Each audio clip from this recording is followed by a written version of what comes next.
பேர் ரீனா பிரிட்டிலா. நான் அம்ச்சிக்கரையிலேருந்து வரேன். நான் வந்து சின்ன வயசுலேருந்தே எனக்கு கொஞ்சம் பவர் இருக்குதுன்னு சொல்லுவாங்க. பட் எனக்கு அந்த அளவுக்கு யோசிக்க தெரியல. பட் என் கூட இருந்தவங்கலாம் சொல்லியிருக்காங்க. எனக்கு வந்து ஆத்மாங்க, இந்த பேய் பிசாசின்றது, கடவுள் இவங்களெல்லாம் வந்து எனக்கு தெரியும். கண்ணில் தெரியும் போதும் எனக்கு அது இப்போ பெருசாக தெரியல.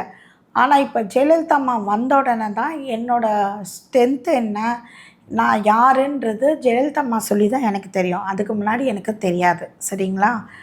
அப்போ அவங்க சொல்லும்போது தான் ஒரு விஷயம் நான் அனலைஸ் பண்ணேன், எனக்கு இவ்வளோ பவர் இருக்குன்ட்டு. என்னோடய பவர் ஜெயலலிதா அம்மா வந்து சொல்லி தான் என்னோடய பவர் என்னன்னு எனக்கு தெரியும். அது என்ன பவர்னால், என் பவர் அவங்களுக்கு வேணும் அப்படின்னு சொன்னாங்க. கீது அம்மா கிட்ட ஒரு பவர் இருக்கான்.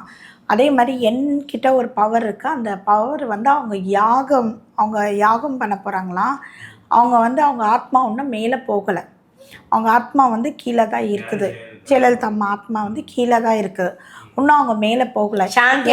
சாந்தி அடையலை. ஏன்னா அவங்க வந்து அவங்கள வந்து கூட இருந்து துரோகம் பண்ணவங்களும் ஜாஸ்தி, எதிரிங்களும் ஜாஸ்தி.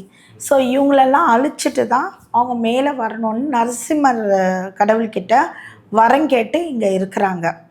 ஆனால் அவங்களுக்கு நிறைய பிரச்சனைங்க கொடுக்குறாங்க.